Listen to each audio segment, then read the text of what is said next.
What's up guys, welcome back. Last video, 2 videos ago, I don't remember. I know the video that started it was the pig hauler. I had mentioned getting metal in my eye and needing a tetanus shot when I was building my cheese press. So a couple people asked if we could show the cheese press. So I'm gonna do that on video and also make some cheese. If you're gonna build a cheese press, you might as well make some cheese, right? I'm just gonna do a quick farmer's cheese. If you do a farmer's cheese, you can kind of do a lot with it. A personal feeling is a lot of cheese is just, do you crumble it? How do you season it? Do you use a culture? Do you press it? Is one cheese one thing because it's pressed for 2 days, but it's another thing if you press it for a month, but it's another kind of cheese if you press it for a year. That's just my personal opinion. I love cheese and I've made a couple interesting cheeses. I did a mozzarella once, a lot of work, not worth the effort in my opinion. Mine wasn't because it was good, but it wasn't that good. It takes a lot of work to make good, stringy, stretchy mozzarella. I was trying to remember the other cheese that I made that I really like, and I can't remember for the life of me what it's called. Before I go any further, go give it a like, a thumbs up, a share, tell a friend, tell a neighbor, tell a stranger. We have a show coming up. It's a 3-day show. It's followed up next week by a 2-day show. The week after that by a 1-day show. If you guys are local this week, we're going to be at the Baltimore Festival right in Baltimore, Ohio. Come check us out if you haven't.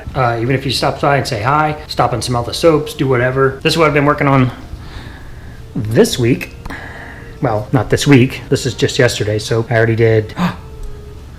I almost let it out of the bag. Our fall soap is coming. I already made 2 batches. I'm gonna make another batch on video so you guys can see it. It goes very fast at shows, and it goes fast on Etsy. We make a limited amount of our fall soap and we make a limited amount of our Christmas soap. The Christmas soap last year, I sold every single bar that I made in one show with the exception of 6 or 8 bars. When you see the Christmas soap and when you see the fall soap, if you want it, grab it, get it. You will not be disappointed. We'll get the video out before we post it on Etsy, so you'll be able to see it. Goats are boring in the summer, so nothing happening there. Anyway, let's make some cheese. I'll show you how I built my cheese press. I'll tell you what all the parts are. You can build your own and have fun with it. Let's start off with getting our milk in this pot because it's gonna take forever. Okay, I'm doing about 1 gallon of milk. This has all been milked within the last couple days, so really fresh.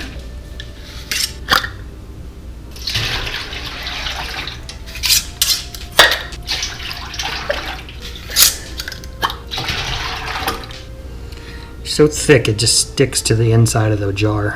Crazy fresh goat milk. If you guys can find it fresh, man, do it. Go to your Amish community, or if you know a farmer and you can reach out to them and they can spare it, I'm sure they'll hook you up. Goat milk in the store goes for about $16 a gallon. I am going to put this on super low because I don't want to burn the milk and I don't want to cook it too quickly. I just want to warm it up. We are going to go, this is my handy dandy thermometer holder. So you can see down in there, I have about 3 inches of milk in there and I'm down in the milk about 1.5 inches, so kind of right in the middle. I'm sure there's a fancy tool for this situation, but I don't own it. Make your own tools, people. We're gonna take this, y'all see that? I'm gonna take it to 195. So when this gets to 195, it'll beep at me.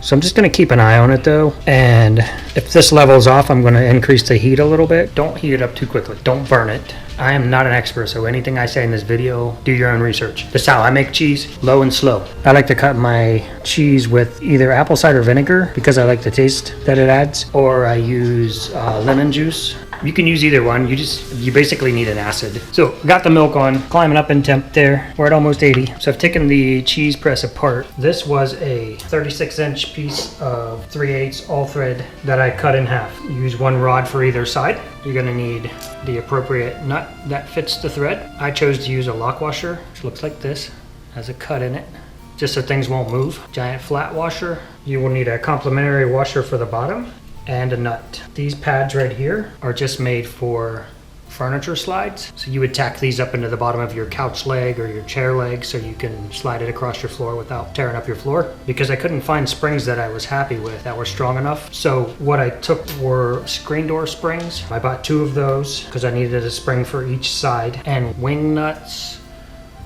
are your friend. I just happen to have this 1-inch thick piece of plywood laying around. I don't remember why. And I just cut that. We'll do dimensions for you. 10 3/4 by 13. Sanded it, drilled this hole right here. Just big enough for this to fit in. It's gonna suck to get it down in there a little bit, but it'll be worth it in the end. It'll keep your uprights a little more straight and less wobbly. Now I just wind it through until there's about the thickness of this nut on the bottom side. That's good, I'm happy with that. Once you get this where you want it, make sure this nut here is all the way down before you start wrenching on this, or it'll just pull the rod through. What do I have laying around here? Hammer. As long as you can set this down and it's not wobbly, I got a little bit of wobble right there. It is what it is. Y'all see this little piece of paper? This is my pressure. Now my scale only goes up to 11 pounds, so I was only able to get it up to 10 pounds of pressure. And I'll show you what that's for.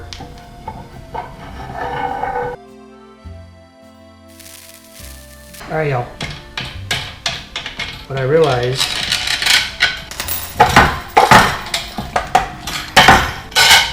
is that I actually put these on upside down. Not upside down, I put the wrong one on the bottom.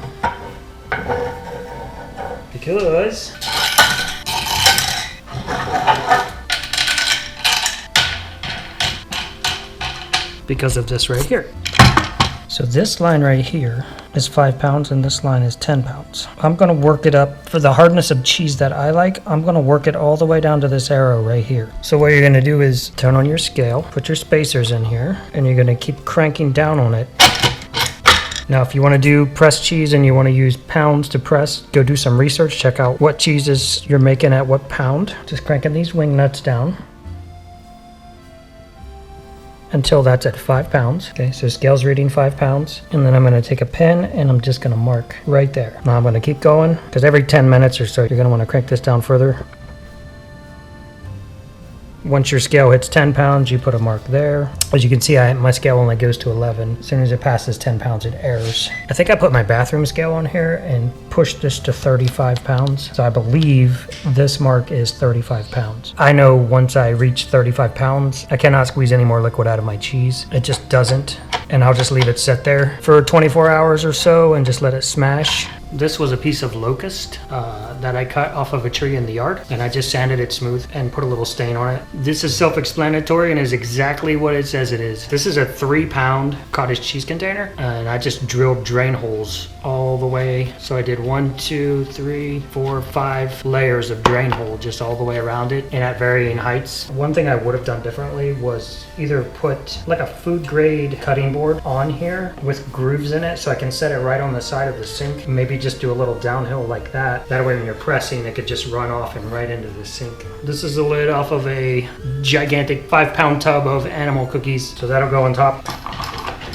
This will go on top of that. And then as this goes further down in there, if you need to, you can add whatever you need to fit in there to make up the space and just keep pressing. I do my apple cider vinegar at a 1/2 cup per gallon of milk. You're not really gonna be able to see. Maybe if I turn it this way. We're at 187, cranking up. Just keep stirring so you ain't burning. Oh, there's the timer. Boom, off.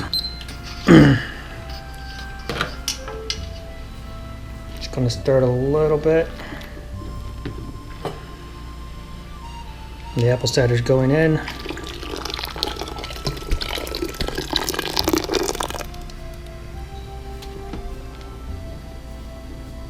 You can see it's already breaking.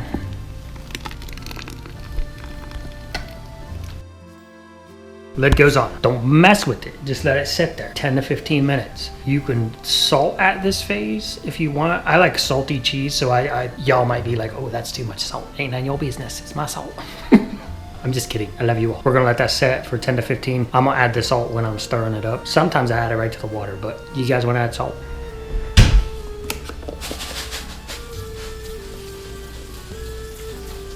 I just like the straight kosher salt. Let's get some other stuff ready.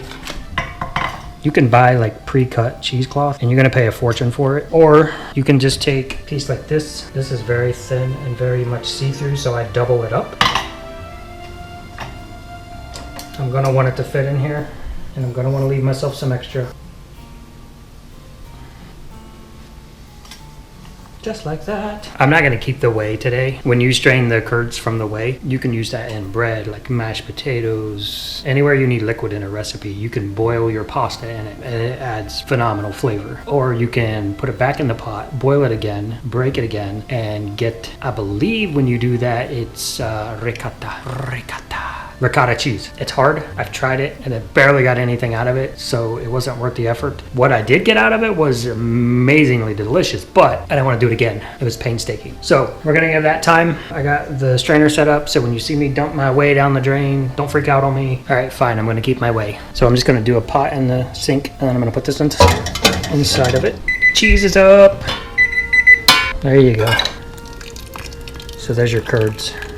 Yeah, it looks gross and it sounds gross, but it's delicious. I'm gonna try to speed through the process because my favorite cheese, and you gotta be committed, is olive oil and sea salt. Because 10 months from now, when I pull this out to eat it, oh, like butter. I'm gonna do olive oil, and then I'm gonna wrap it in cheesecloth. More olive oil, wrap it, salt it, olive oil, and then I'm just gonna put it in the fridge, and I'm gonna leave it there for 10 months. I'll let y'all know how it works. I've done it once before, and it was mind-blowing. Cheese is amazing, amazing. When you're putting it in the fridge, you just gotta flip it every other day or so, every couple days, and then you can start flipping like once a week. Dry your plate off or whatever you're setting it on. If you're using a self-draining rack, then you get good airflow all the way around your cheese. So that's my favorite cheese. You could pull this out of the pot right now, throw it in a bowl, hit it with some salt, eat it. It's good to go. But I'm going to strain it because that makes the best cheese.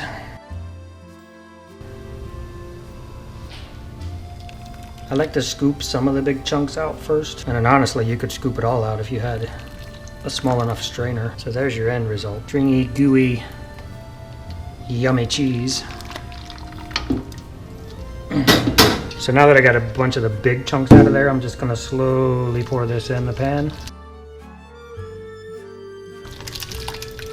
Because remember, that's 195 degrees. It's probably cooled down a little bit, but you don't want it splashing on you.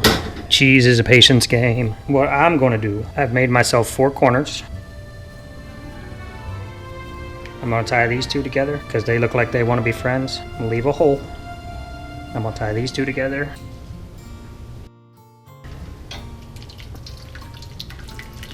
So there's all your whey.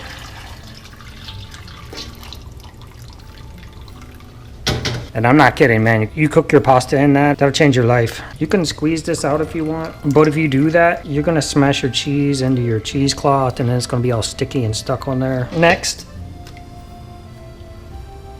is just boop that right there. Just let that keep draining into your pot. And 10-15 minutes, when that stops dripping, and then I'm gonna throw it in the press. Okay, I wrap everything in saran wrap just to be safe. One could argue that the plastic touching the food is also bad for you. You're gonna need to be pretty hands-on at this point because the first few presses are gonna be kind of fast and furious. The longer you let this happen, the fewer times you're gonna have to empty moisture out of this pan. Since I'm trying to get y'all through the process, I'm gonna pop this in there. Once you've let this set up for quite some time to drain, you can see what that looks like.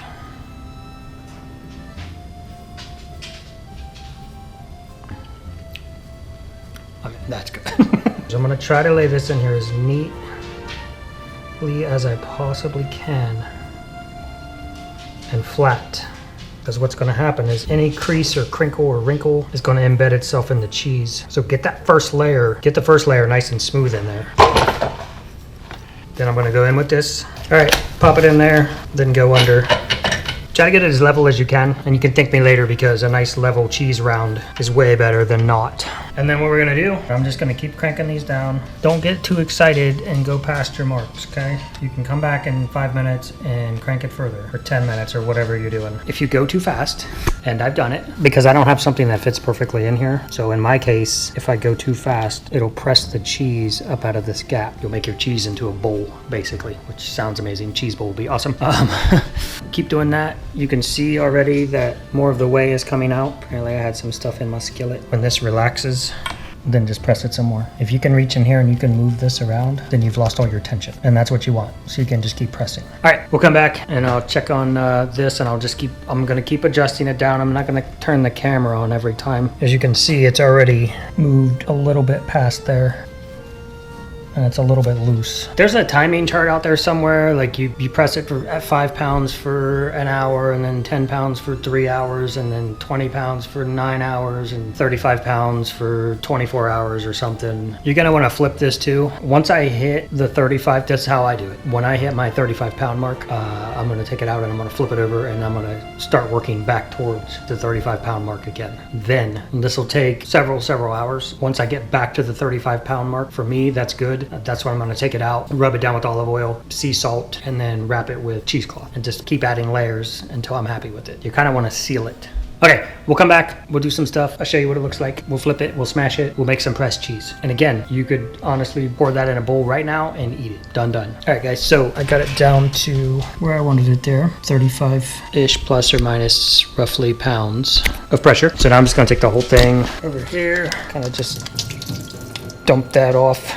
What I should have said as well was I add tension when it stops leaking. So when there's no more whey is running out, I'll tighten it down a little bit more again. So got to 35, I'm gonna flip it.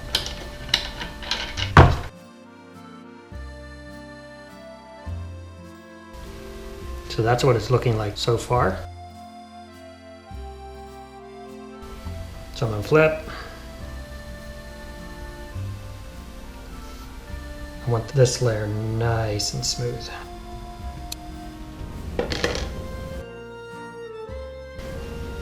Pop that back in there. Put my redneck contraption back together. Now me personally, I'm just gonna go at it until I start seeing liquid come out. I'm just gonna pop that there for about an hour. We will come back for wrapping and olive oil. All right, y'all. I have pressed this out as far as I'm going to. You press yours as long as you want, as hard as you want. I was gonna say, and I'll put like his latest video up when I post this video. Gavin Weber, the cheese man, makes crazy awesome cheese all the time. And he's always doing live videos, so you can chime in, ask questions about what he's doing, how he's doing it. He does really, really good cheese making videos. So give him a watch. As for me, we shall don some latex.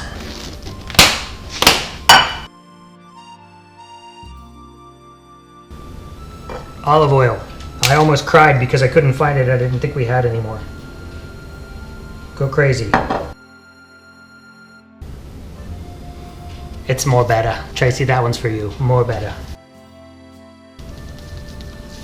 I use a lot of salt because in my brain, it helps suck moisture out. I'm also gonna hit it with this because it's big flake. I'm not gonna eat the outside anyway, so if you're freaking out about how much salt I'm putting on here, it's all good.